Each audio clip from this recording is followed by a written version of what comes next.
I am a woman with issues. Issues, according to Webster, is a vital or unsettled matter, a concern or problem. It is very human like of me to have issues. The challenge, however, is when I allow those issues to take hold of me. And that is the thing that I feel I was called to assist women in avoiding. Today, I have written down some notes so you will see me glance at them from time to time because I don't want to leave anything out. The purpose of this video today is one, to expound upon a couple of things that were mentioned in the video last week, and then also to provide some additional context, all for the purpose of helping you understand exactly how I got here. Two things that were mentioned were one, the fact that God called me to minister to women, and I found that interesting because I had not had close relationships with women. So it was not that I didn't have the ability to develop relationships or even to maintain relationships with females. It was simply the fact that I had dealt with some things, which I will go into more detail concerning shortly, that led me to that place. When it came to the males in my life, there was a certain level of trust that did not exist when it came to, again, a certain group of females. This was not the case for everyone, but by this time, I had learned that there were many that didn't deserve my trust. When it came to the males who I was in close relationship with, I was selective because I also learned early on that there were a group of males that I didn't want to be associated with.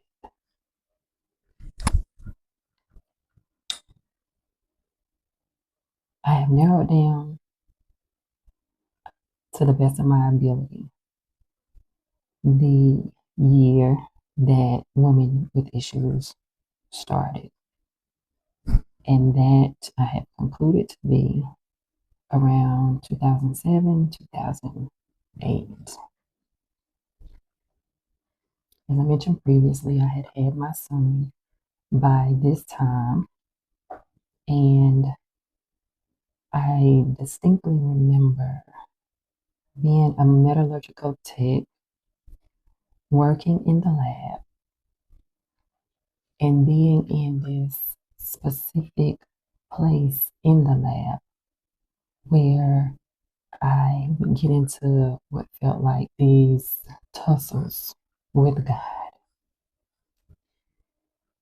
By the time I got to wrestling with him concerning divorced women, we had already been a couple of rounds. And again, it started out with me expressing to him, God, you know how I feel when it comes to women. My truth is that I felt a lot of women were very petty. Um, they like to engage in drama and chaos. And that is something that I do not want any parts of at all. So if my memory serves me correctly, that was the first argument. That is what set it off when I first felt like that's what he was telling me to do. After that, we got to the point of, okay, well, even if I did do this, And now I'm kind of softening to the idea, what do I do about the married women? So then he gave me the answer on that, which I shared in the last video.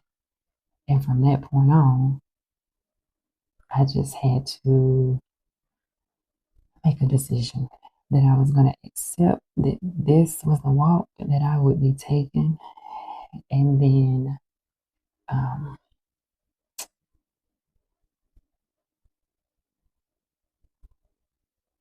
remaining obedient,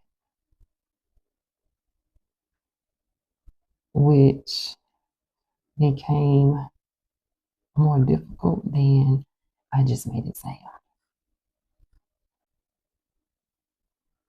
There was a point in my life when I would hear from God concerning what I would share with women. And at this time, I was attending a church, and my ministry had become a part of that ministry.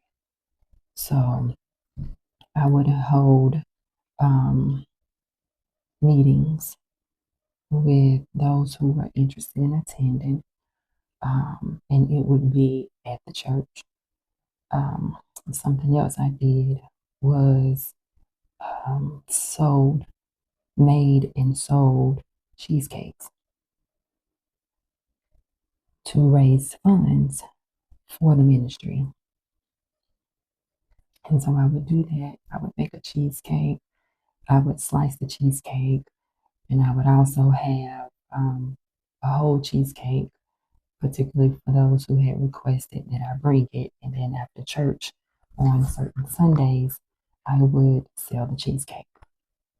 And those funds were to be used to help women, whether that was, buying a pregnancy test, whether that was, you know, buying some condoms. I mean, whatever. The request could be anything, and depending on funds, we would help.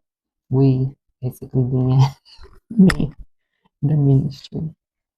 Um, Now I'm pointing all of that out because what I found was when I was in tune and when I was doing as I felt led, so this is the obedient part, I felt like things in my life were smooth compared to those moments where I was distracted, I was off course, and I felt like my life was in shambles. That's the obedient piece that I spoke of. It wasn't always an easy walk. In the last video, I mentioned, my insecurities getting in the way. And sometimes it was knowing that I wasn't living a perfect life myself. Um,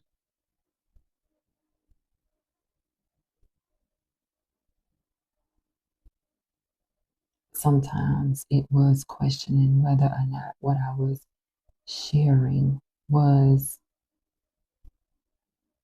what he intended for me to share. Other times it would be something else altogether. Nonetheless, I felt like my life was most prosperous when I was doing the thing that I was purposed for. So now I told you that I would get into how I came to the conclusion about females. And I have written some of those things down.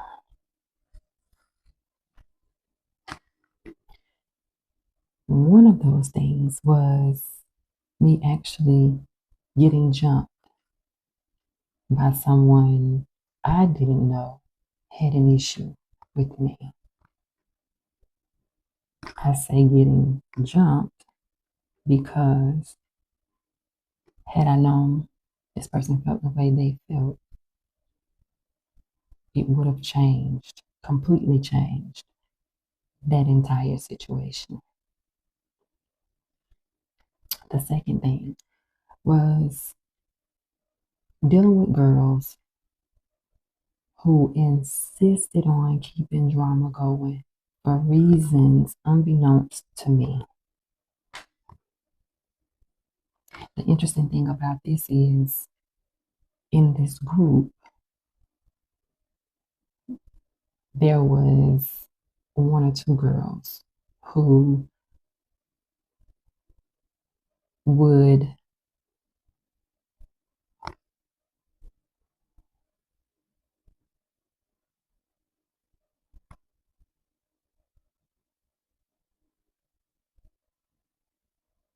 find a way to get next to me. And I don't mean in, and when I say get next to me, I mean like literally be in my personal space as an associate with me. Granted, I allowed this, but it was just really interesting. So, in other words, she played both sides of the fence. Again, me being accountable is saying that I allowed it, right? But it was a situation that I dealt with for a good period of time. Another situation um, was me actually having females tell me that they didn't care much for me until they actually got to know me and realized that they were wrong about me. Now, maybe you can relate to having been misjudged in that way before. And I gotta be honest, I respect those people who stood in my face and told me that because for me, it's just something about a person being honest and a person being transparent versus a person lying to me. So I had to respect it. Um, Matter of fact, I had a certain appreciation for that. Um, Now, when knowing what I know now, I don't think I could allow somebody to be in my personal space, have access to me if I knew that they judged me in that way. I would respect the honesty and transparency. I would appreciate it very much. But because of my lived experience, it's just hard for me to accept that someone who felt negatively about you initially is somehow transformed and can be your best friend. This is based on my experiences. So I wouldn't necessarily argue with someone else about theirs. I'm just sharing with you about mine and um, the conclusions that it has led me to. Something else that um, has me feeling the way I feel. Um, and this is more so in my adult years, um, is the attempts at building relationships with women who appeared, to be interested in doing so, but they revealed through their action that it wasn't the case. And as I mentioned, I prefer honesty and transparency. Like, we don't have to pretend. It's not necessary. It's not necessary. We don't have to lie about where we are, and we don't have to fear the outcome of telling the truth. The last thing that I wrote down was women doing things to me that I would never do to them. Um, it's me being selfless and them proving to be selfish and self centered. And I could go into specific examples of that, but that's beyond the scope of this video. That may be something that I touch on in the future, but I just wanted to mention that, reciprocity, and in this case, the lack of it. Um, I think considering another is valuable. And I oftentimes find myself considering others in ways that they never consider me. And so that is one thing. A lot of that I have noticed in my um, adult life as well. Um, but it's one of the things that led me to feeling the way that I feel